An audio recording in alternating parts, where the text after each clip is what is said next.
After opening Modeler, you should be presented with a welcome screen like so. And there's a couple things to talk about here real quick. Now, Modeler is constantly being updated, so you do want to check the release notes and see if maybe something's changed slightly since I recorded this video and on the newest versions of Modeler. Now, there are some great video tutorials out there and user guides on how to use this software. And there's a little section talking about setting up VR. Now, a majority of you, I would venture a guess that you're going to be using a Quest headset when setting up VR for Modeler. Now, that can be a little bit confusing. Just keep in mind, you want to use the Quest 3 Link app on your desktop, and you can use AirLink in your headset in order to start working in VR. It's a little bit confusing setting it up, but you can check out some guides on how to do that real quick, and it's not too complicated, all right? Shortcut docs is very useful. We're going to cover a number of shortcuts in this video, but there's definitely more there that you can check out than what I talk about in this one anyways. Let's click off to the side of the welcome menu and it will disappear. Up at the top, we have our typical program menus. So we have file where we can create new scenes, open them, save them. We can get assets from the Substance 3D model library. We can also import mesh and export mesh. Under edit, we can undo, redo, cut, copy, paste, select all, deselect all, or invert selections. These shortcuts are very useful while working, so you don't have to actually come up here and utilize the edit menu. We can also work in full screen mode, which is quite nice. If you want to hit F11, that'll work for you. And the help section is basically the same as the welcome menu for the most part. You can see that we have release notes, user guides, and Discord, system requirements, etc. there. Navigating the 3D view is extremely easy. If you just hold down the Alt key and left click, you can orbit. Alt key and middle mouse, you can pan. Alt and right click, you can zoom in and out. You can also mouse wheel in and out if needed. So we'll talk more about creating objects here in a bit, but let's just get started with understanding how to move things around. So we're just going to click the apply button. That creates the object. Then we can use the select tool. And now we can play around with this gizmo real quick. You'll notice here we have these arrows. We can just click on those to move forward and backwards, left and right, up and down. The little square in the middle will let you move in two directions at the same time, so we can move up and down and left and right. And that would happen over here, like so. And the top, of course, will keep it flat in the up and down direction anyways. If you want to rotate your objects, you can click and hold on this circle and you can start rotating. Now, the further you move out, it's going to be a finer increment of the rotation. The closer you are, it's going to move faster. Also, you can hold down Shift and you'll notice that it snaps every 5 degrees. So you can use that to get a more precise rotation. There's a little dot right here, and if you click on that, you can scale up and down. But you can also come out to the side and hold down Control and then left click and scale up and down as well. So if you need to change the size of an object, that's how you're going to do it. Now, there isn't a non-uniform scaling for an object that's already been created, but there's ways to get around that with some other tools. So just keep that in mind. We'll talk more about that later on in the video. Now, if we have a different object that's not symmetrical like the cube, there's a couple of cool things you can do with this gizmo as well. So first is going to be holding down Control, and we can actually click on one of the arrows and we can flip it around like so. All right, so that's kind of a cool one you can do. There's also going to be holding Control and clicking on the circle here, and this is going to rotate it 90 degrees. So it's very fast to do that. Creating a copy or duplicate of your model is pretty simple. Now, I'm going to show you a little trick that lets you create an array as well. So let's just go over this real quick. You want to select your object. If you want to duplicate it, you can just right click, go to actions and create a copy. Okay. It's the same as hitting Control D. So if I grab the object and hit Control D, we can do that very fast. Now, here's where it gets fun. We're going to select the object. We're going to click and hold on this handle here, and then we're going to hit the D key. We're going to move it out like this. Now, if I was to mouse wheel up, you'll see that I can actually start doing this. And if I was to mouse wheel down, go back to where we were and move it out here, and continue to mouse wheel down, we will fill the area between the two. So this is a fun way of doing something like an array inside of a modeler here. So I'm going to grab this cube here just by clicking on it. I'm going to hit Control D, which duplicates it. Okay, I can move it out over here. We'll do that a couple more times. What we want to do here is be able to select multiple objects. So you hold Shift and click on these like so. And if you just Shift click on something else, it will unselect it. Now you can also just click off into space to unselect everything, or you can hold down, left click, and you can select multiple objects at the same time by dragging across them. So if we had created a bunch of different mesh, maybe doing duplicates or other things, we might want to combine some of these together. And it's very easy to do. You just select them, right click, and you can click merge. Okay. You can do that on this one as well. But there is a difference between the two of these. So these here have a little bit of spacing, and using other tools later on, it's possible to separate out these cubes using those tools. However, these are intersecting, so the inside of it is going to be completely destroyed, and you won't be able to separate them like they once were. So just keep that in mind when merging things together. We can also select one object and hit the F key to focus on it, which is really useful while you're working on things so you can quickly navigate to what you want to see basically. If we come up here to the top right, we'll see the outliner, and we can actually select different objects on that. We can press F to focus on these as well. So we created a few objects here, but in Substance Modeler, these are often referred to as layers. So if we were to right click and add, you can see we can create a new clay layer. Notice the outliner in the top right, we get a clay 5 layer. Okay, but it's just a shape that hasn't been defined yet, and we would have to do the same thing where eventually we apply it. And if we go back to selection, you can see we do in fact have a new object. So if we select multiple objects, we can right click and then we can create a group by clicking here or hitting Control G. You'll see in the outliner that they've all been grouped together. So now they'll move together as well. We can also ungroup these by clicking right here, and those same options are available down at the bottom, so we can ungroup it if needed. But let's say we had a group and we want to take one of these out. All you do is drag it in the outliner and you can reorder it, and it will not become a part of that group basically. Just a real quick mention here, if you were to select something in a group and you right click, you won't be able to ungroup the whole selection. You actually have to select the group itself, and then you can ungroup everything. You can also select the group and then hit Control D and duplicate it. So now that we've created a few objects in a couple groups, we can play around with the idea of scoping in and out of the groups. Now, when we're in the 3D view here and we hover over things, we can see what we're about to select, whether it's a single object or a group. When we select them, we get the gizmo to move them around. Now, if we want to kind of isolate this area, we can scope in. So we'll just double click here on this and we'll scope into that group now. Okay.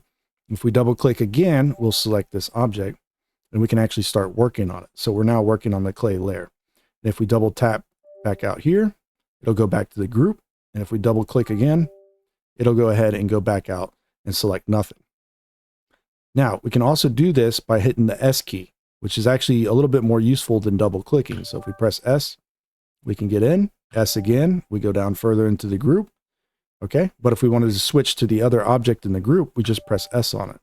So it's very useful to use the S key. And then once again, out in the middle of nowhere, just tap S and we'll start unselecting everything. You can just left click out in the middle of nowhere too to unselect everything.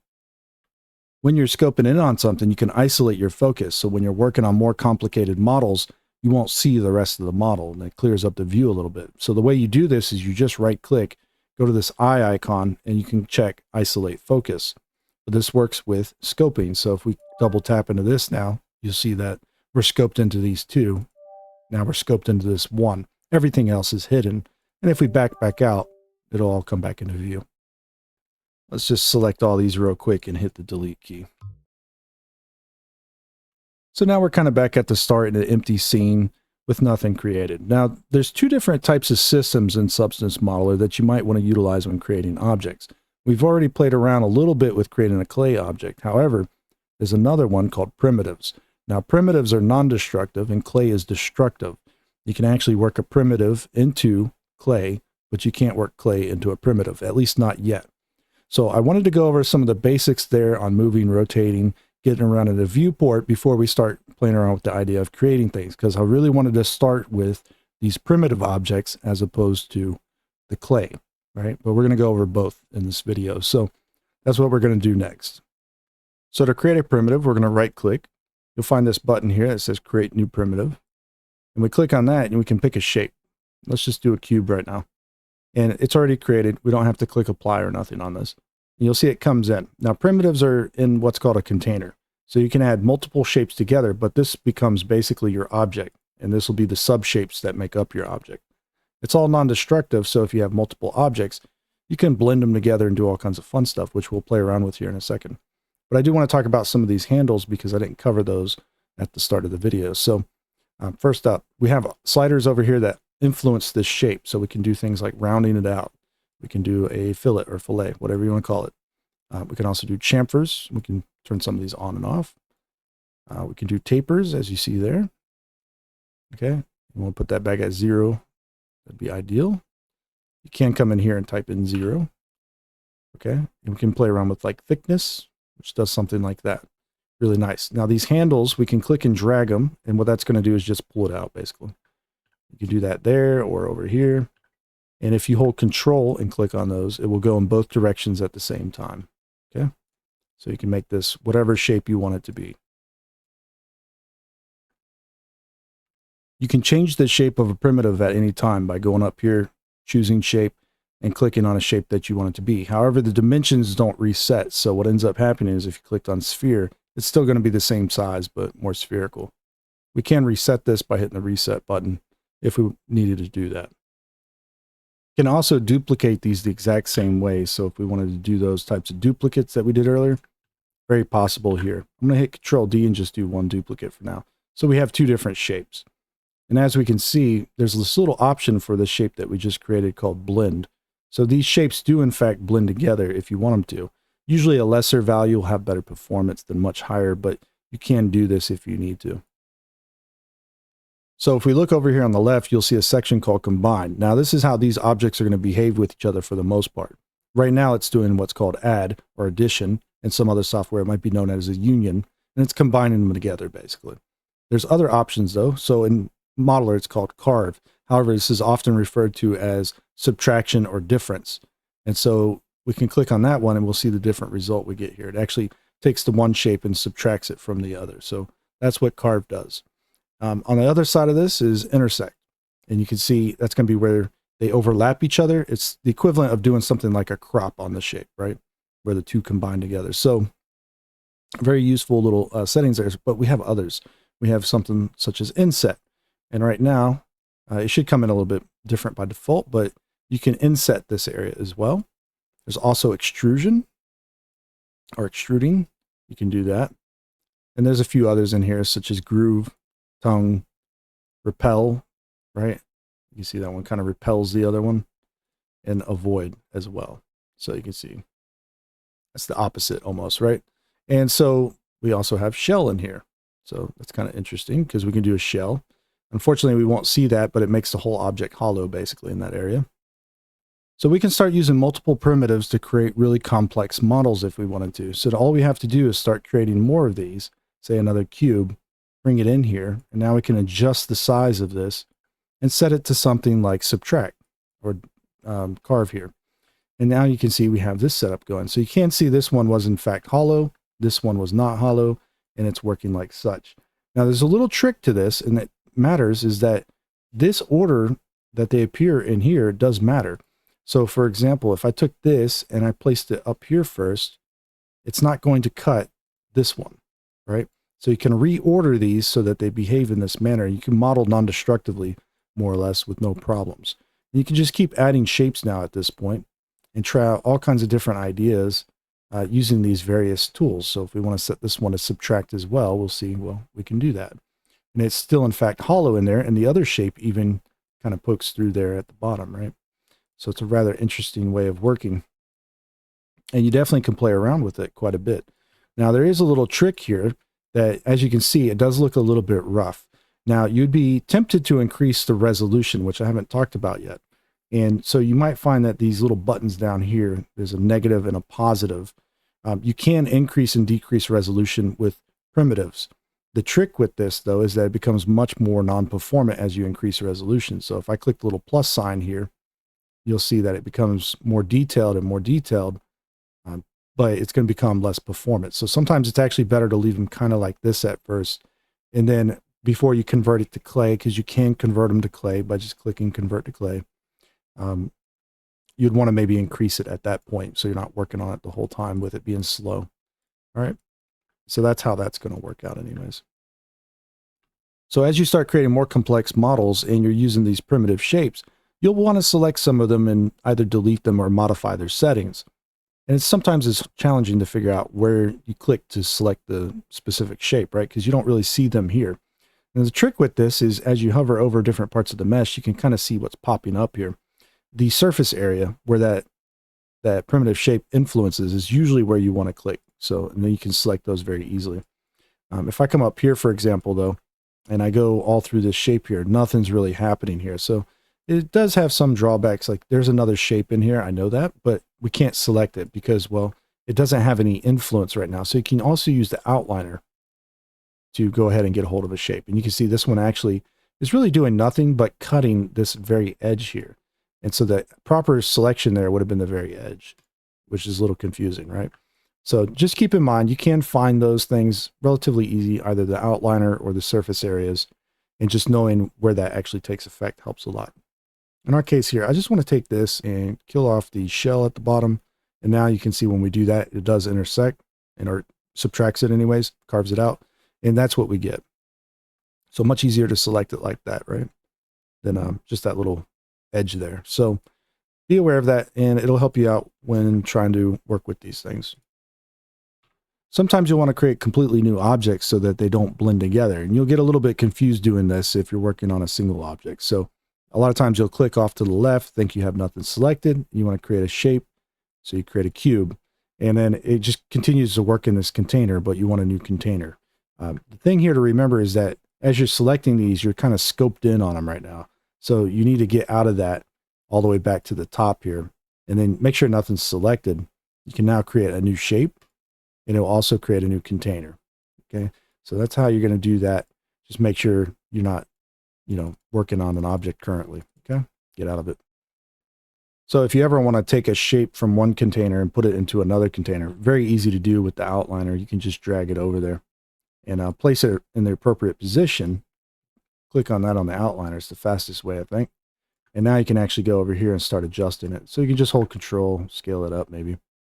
Do something like that. And so now you have two different objects.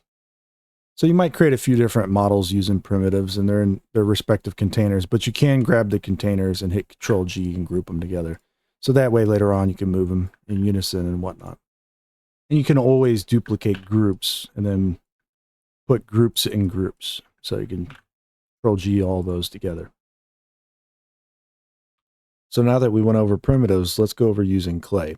And if you were to click File, New Scene, and had a new scene like so, by default, the clay tool should be active and you should see something like this.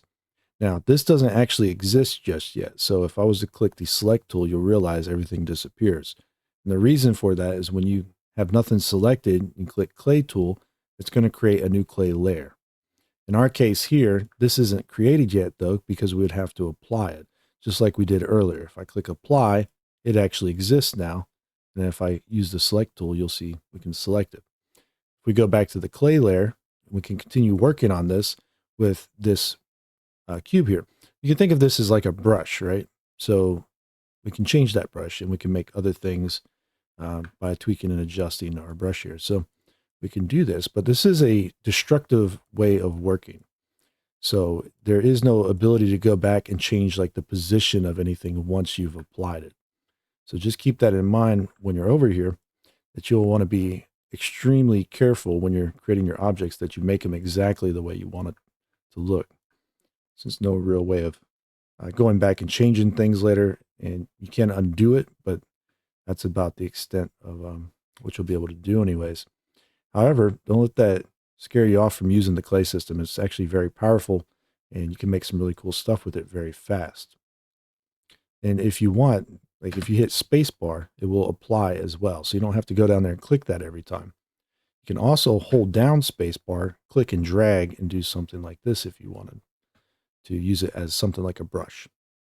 So the clay tool will only keep adding to this object. We may want to switch over to the eraser, which is the E key.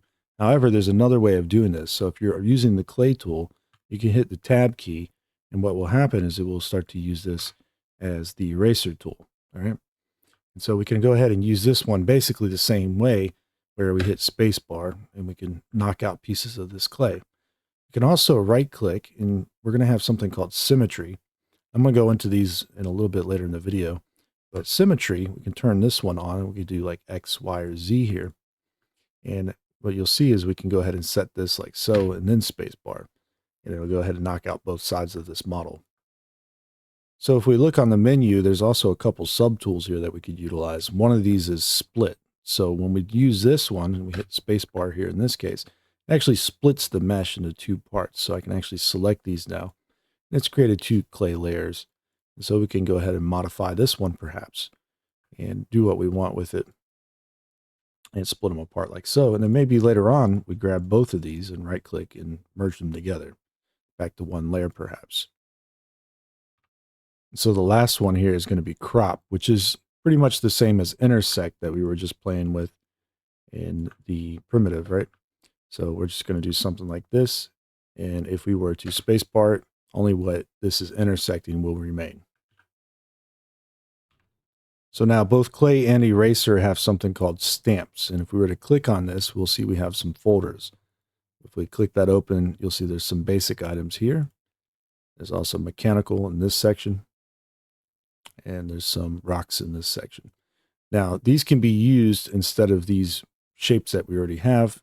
And this is something you can also create and utilize. So let's use the mechanical one. Go to clay. And you'll see that we can still stay in this menu here. We can pick one of these.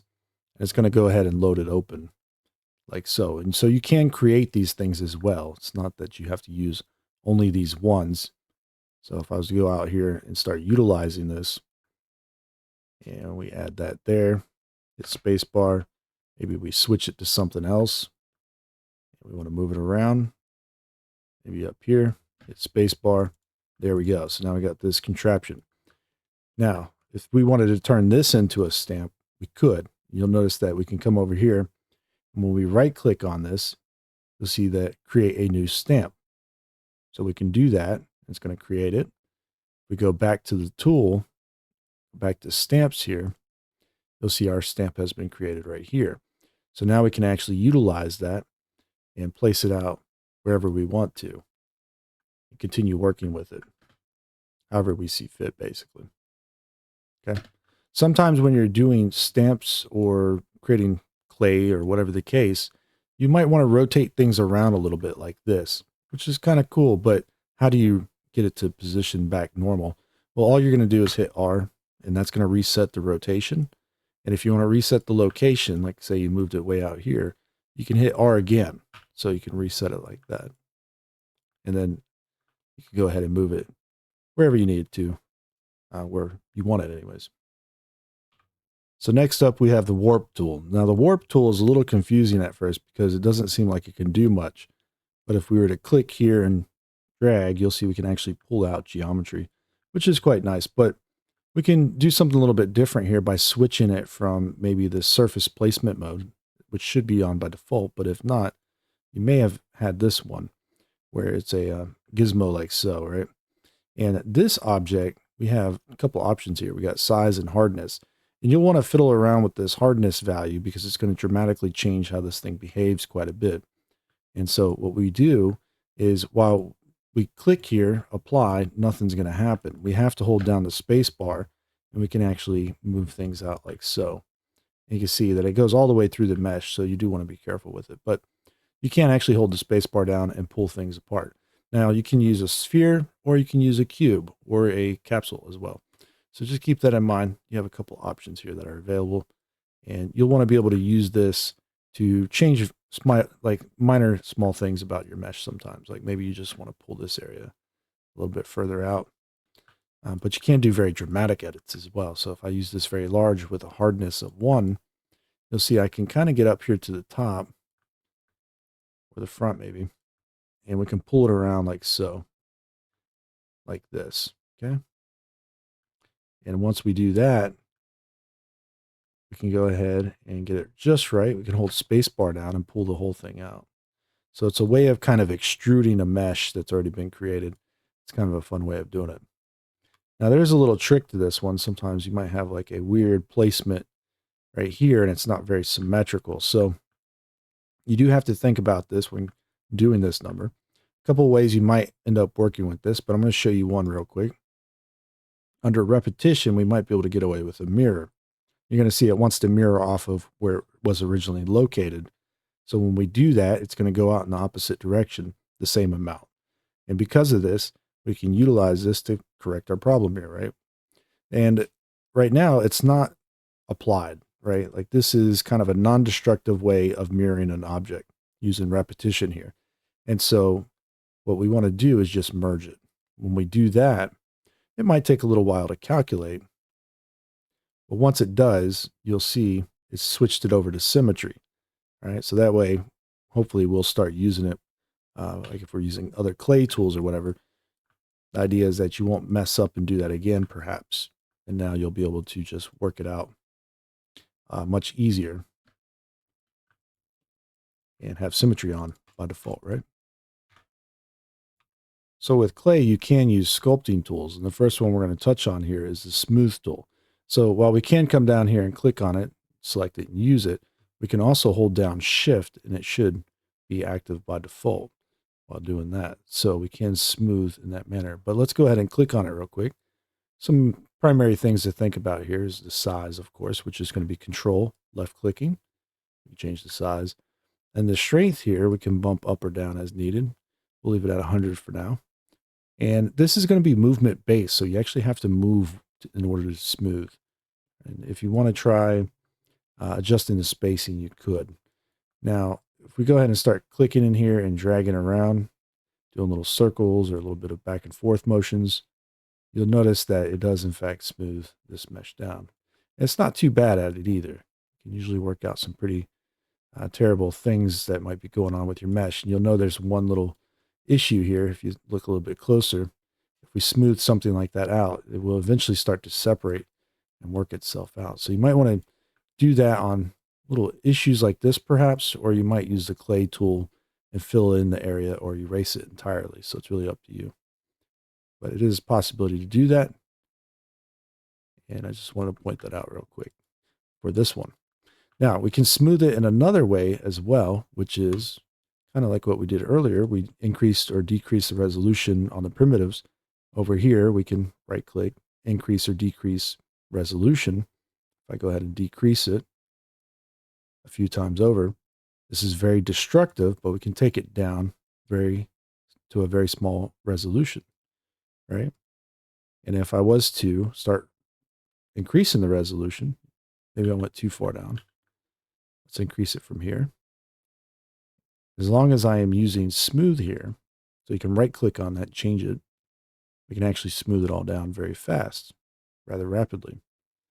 So you can see how that worked out. It's kind of like a global way of smoothing. So you can smooth the whole object, which works out quite well. So there's a few more sculpting tools we can go over, and they're very similar settings to the smooth tool here. We'll go over to the raise tool, right? And this one, we can pick a square tip or a round tip. We can change the hardness values, the strength, the size, and maybe the spacing here as well. There's also a curve that we can adjust if you wanted to go ahead and try doing that. It's by default set to smooth step. And we can see down here, there's a mode as well. So if we hit the tab key, we can switch back and forth, whether it's going to do subtractive or addition, basically, when we start using this. So now that we use it, we come in here and start clicking around, we can see we can, in fact, start working with this raise tool in this manner. And if we hold shift, we can smooth. We can hit tab, hold control, and we can work this out here. Now, my mesh is fairly high resolution right now. So let me lower it for a second. It's actually better to try to work on things larger first and then make them smaller as you want more details. But the remesh here, what's going to happen when you increase or decrease resolution is it's going to remesh. But when you're going up in resolution, you have different options. You can use smooth, right? Shape detection, all that. So if we were to bring it all down and smooth it, sometimes when you're sculpting, you get these little jaggy kind of effects going. And it's a little bit problematic. So it's usually apparent with like the crease tool, but the raise tool will do it. The smooth tool will even do it sometimes. But the thing is, you see how it kind of bumps out there real quick? Just keep in mind that happens if you were going to raise your mesh resolution, it's still going to remain there. It doesn't go away. If you lower and then you go back up, it's not going to fix it entirely either. So actually, the best way to fix this is to just use the smooth tool and go over that area. Just want to point that out because it's going to happen if you use these sculpting tools. You need to understand that's going to happen. So same happens with the build up tool or inflate tool. They all do pretty much the same thing. Now build up tool is going to be similar to something like clay strips and other programs. And so all we got to do here is maybe change like the strength around a little bit, and you can see we can use that like so. And all these sculpting tools tend to work a little bit better with lower resolutions because if you increase them too high, the spacing doesn't work out too well from a distance anyway. So you might want to go a little bit slower and up closer to your model, but just be careful with that, okay? But yeah, the square build-up tool works fine.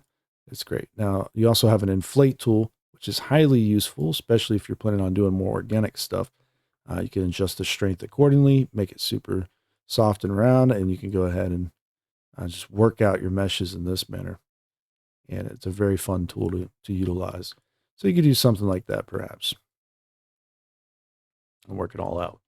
All right, so now moving on from that, we are going to have the crease tool. And creasing does what it sounds like it's going to do. It's going to crease, and by default, it's going to do this number here. It's going to actually, well, it's kind of hard to see what it's doing. Let's turn the strength up. It's going to do this number like so, but if we hit tab, we can actually crease in this manner as well. Okay, adjust the spacing accordingly, and I try to be careful with this one because you can see it does rough up the surface right there. So we'd want to clean that up maybe before moving on, basically. And with that one out of the way, we can go ahead and check out the flatten tool, which is a really good tool as well. And we can just start flattening surfaces, perhaps maybe with a little bit less strength. Use it something like a sander if possible. You can kind of move it around left to right, forward and backwards, and do something like that. Okay, you can see once again though, we're going to have that kind of weird situation pop up. You just got to work them out real quick, smooth them down. And that's really the best technique to take advantage of that. Now, when you hold shift down and you use the smooth tool, you can also hold control and adjust the size of it. So you don't have to leave it the same size or have to go select it, which is a pretty cool little trick if you didn't know that. So we could do that very easily. You can see smoothing though, if you use it with heavy strength, it does tend to flatten things out a bit. So what we'll want to do is just turn that strength down and then go through here and adjust it accordingly. We can also do this while using the tool itself. So let's say we're on the flatten tool still. We hold shift. You'll see it actually switches to the smooth tool. So we can adjust strength or size, whatever the case. And then now we can just take advantage of it and do that. So that's a very nice little handy thing that it does, I guess. So this last tool doesn't really have to do with sculpting. This is going to be the paint tool. Now, this will let you add color to the object here. And we can go ahead and utilize it with this little drop down over here, this little color palette. So if we change to something like orange, hold control and change this around, maybe use a circle instead.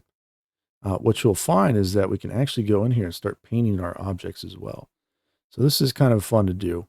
And you might want to do this on some organic stuff that you might be working on. But if you're doing hard surface things, you can use this little fill bucket here as well. So if we select orange and we fill, we will get an orange object. All right.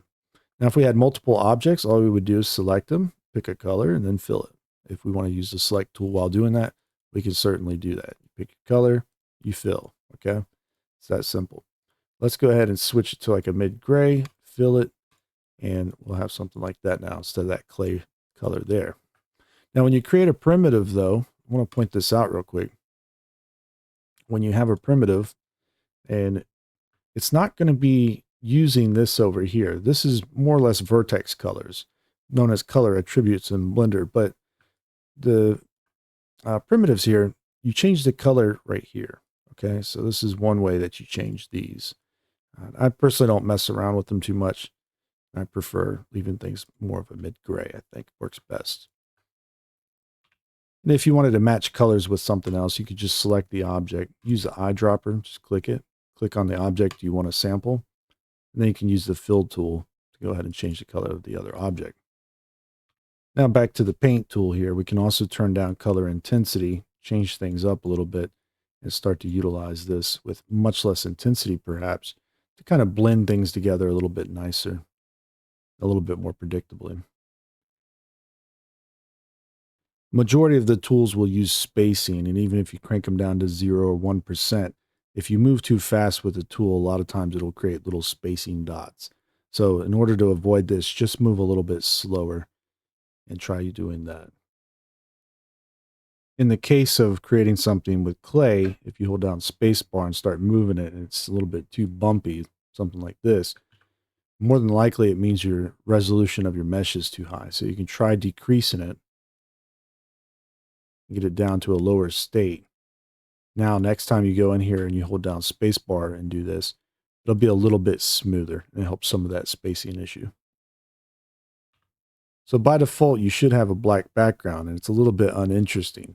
But we can make this look a little bit nicer by going up to the environment tab and tweaking some of these settings real quick.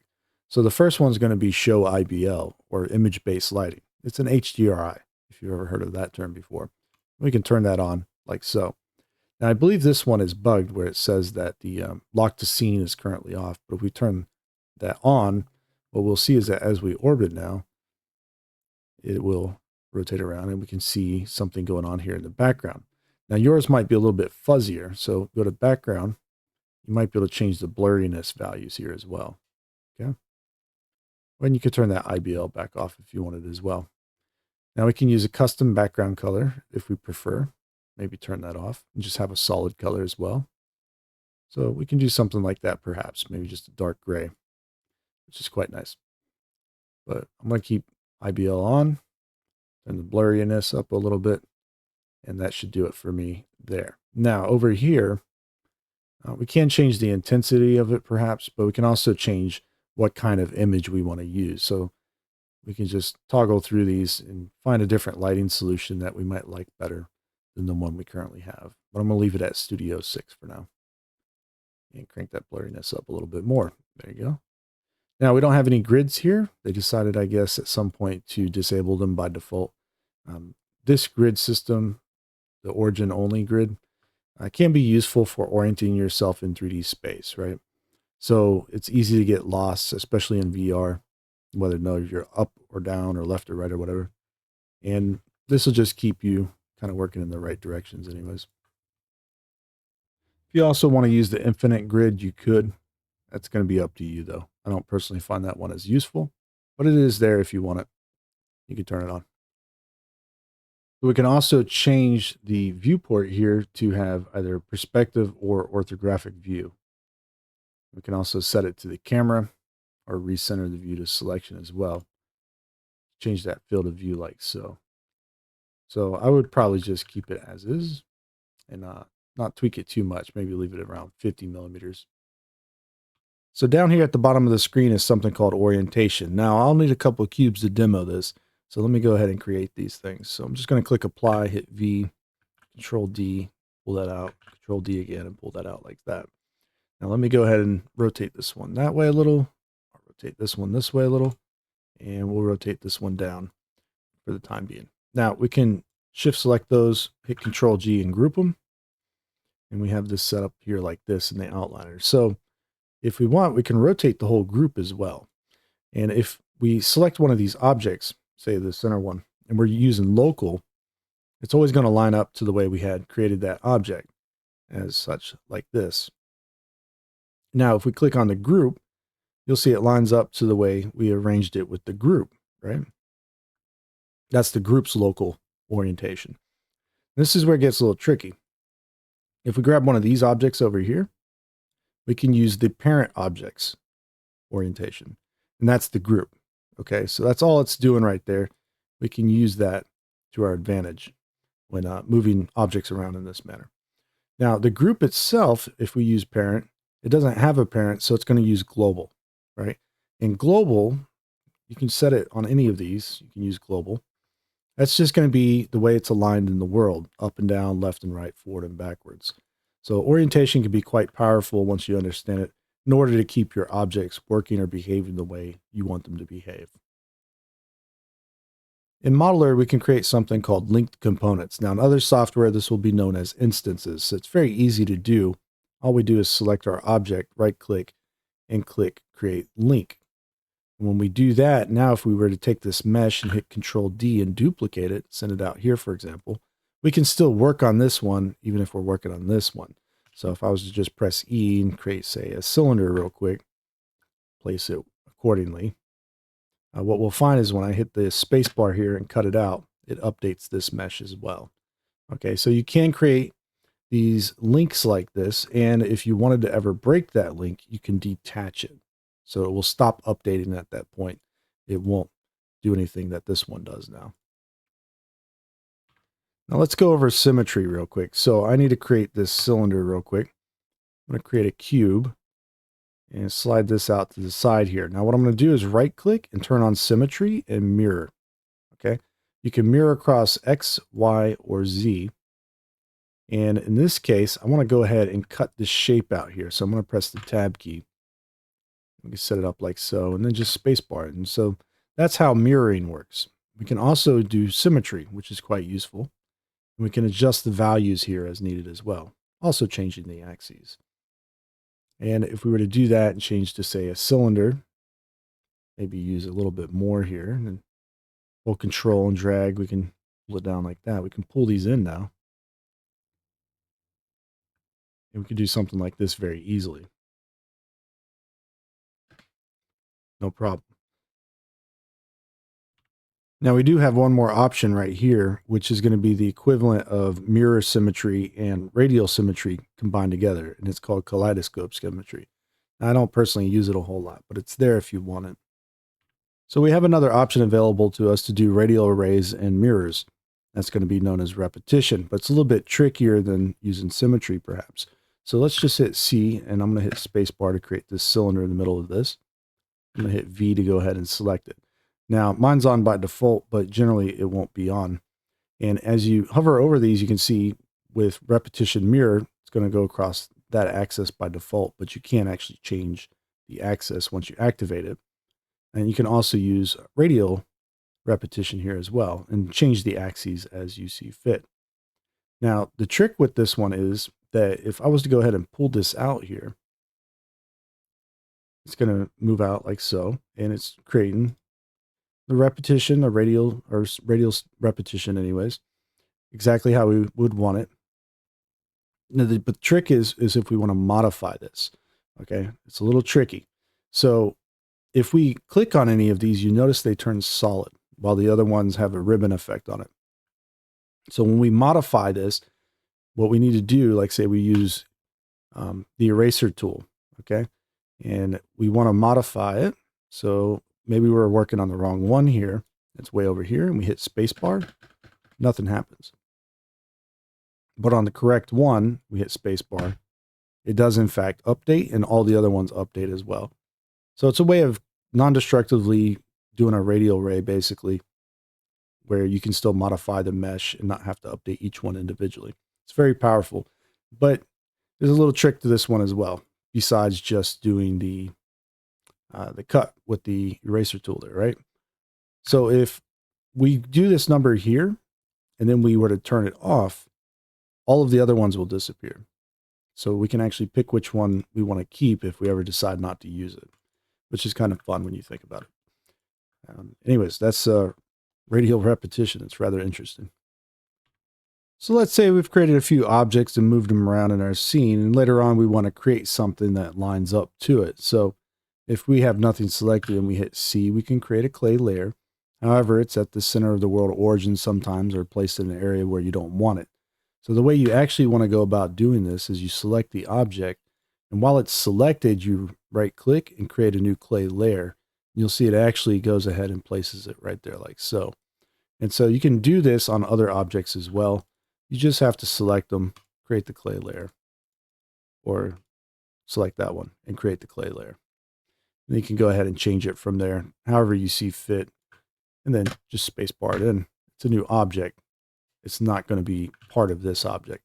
Normally what you might try is grabbing that and then hitting C. Unfortunately, that just combines those shapes together. So if you want them to stay separate, just grab the object, right click, create new layer. That's the easiest way. So we can align objects together, but it's a little bit tricky. So we're going to do it from the start here. So first, I'm just going to create this cylinder and then go ahead and press V and move it out. And then I'm going to press C again. Unselect that cylinder and hit C. We'll make another one here real quick, and we'll make this one a little thinner. And then we'll hit spacebar, hit V, and we can also move this one out. Now we can rotate this if we want and push it around. Maybe rotate it a little bit more, who knows. And with these two objects in here now, you usually have a very hard time figuring out how to actually make these line up with each other. It's actually really quite simple. Similar to what we just did, we can hit Control G on this one and create a group, right? And this group will have this object in it. Now, if we were to take this one here and drag it into the group, also group it with it, we can take it, select it, and we can hit R and reset the rotation and reset the location. It'll line up like so. Okay. This gets a little bit more fun though, because this cylinder was just straight up and down. So let's make it a little bit different real quick. Let's take this. And if we rotated this now at this point, and we kind of set it up something like this, it's in its group.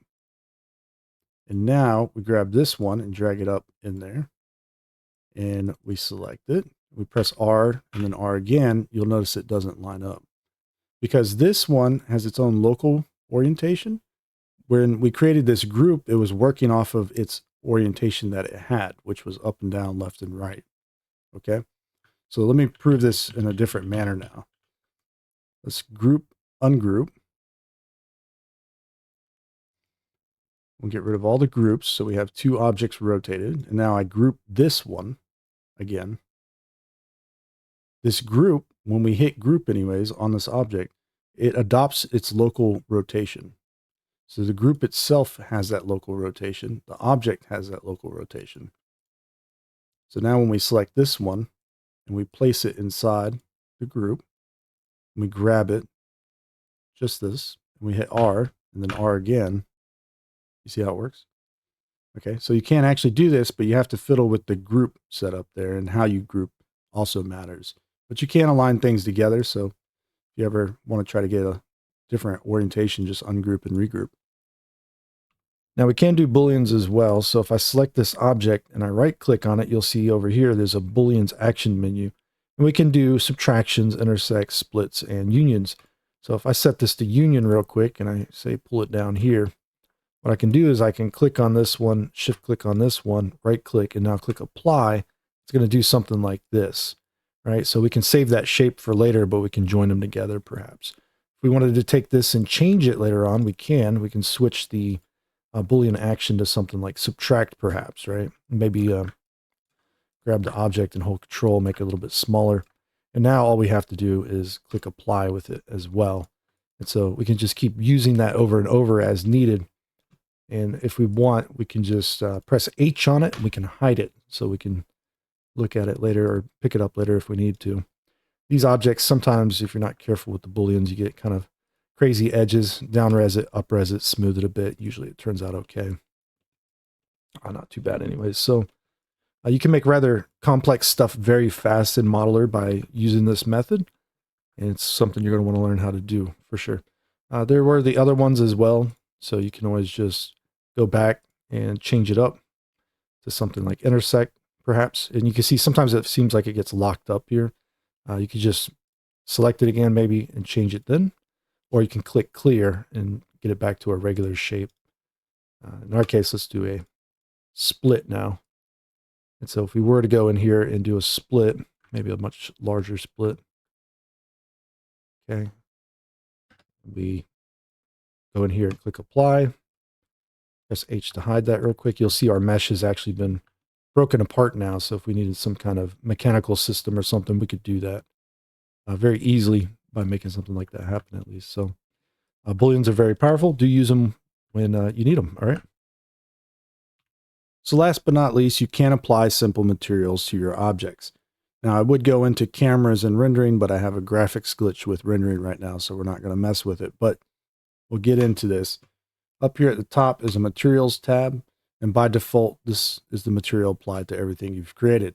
And what this material does, if we were to look at it, by going into editing its properties, what we'll see is that it's actually using what's called diffuse, and that uses vertex colors in order to color the objects. That's why this little color palette works the way it does. but we don't want to use that. I do leave this one here, and I'll just create new materials. So you can just click the plus sign, create a new material. You can double tap on these and name them if you wanted to. So let's say we wanted to create gold or something like that. We can go into edit properties. And in here, instead of using diffuse, you set it to none. And now you can actually change the color of the diffuse color.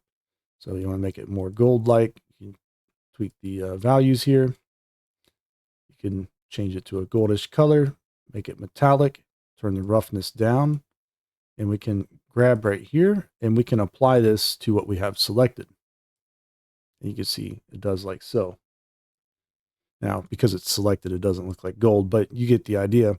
It's more of a gold type material now, so we can tweak that color around however we see fit, and also play around with the roughness there, and whether it's metallic or not. Generally, you're going to do one or the other for this kind of a setup. IOR we're not going to touch, but that does change how it reflects off the edges for the most part. And we can go ahead and do this again. Just back out, create a new one. Click the plus sign a couple times maybe. Edit the properties on this one. We'll turn the values down here and apply this to the selection. And so if we do this, set it up real quick. We'll leave that color. Why not? Maybe a little bit brighter. So you can think of a roughness like this with a non-metallic object is something more like a rough plastic, maybe a rubber. And if you turn the roughness down, this is going to be more like smooth plastic, basically, right? So you're just mimicking the type of material that you're going to be creating. So this last one here, we should probably just go ahead and assign it. And then we can edit it. We'll make this one rough, and we'll go ahead and change it to be darker. Something like that. You can see it starts to have more of like a rubbery look to it, right? So you can create or mimic very simple materials, and that way you can have a better idea of what your object you're creating might look like with a material applied to it. All right, so with all that out of the way, now hopefully when you're watching time-lapse videos of people working in Substance Modeler, or maybe the tutorial's going along a little bit too fast, you can understand a little bit better on what they're doing and how they're working inside of it. This is most of the tricks that I use when creating 3D models, so it should get you up and running very fast. And I hope you enjoyed this video. If you did, leave a like on the channel, and subscribe, and leave a comment. Tell me what you think. See you in the next one.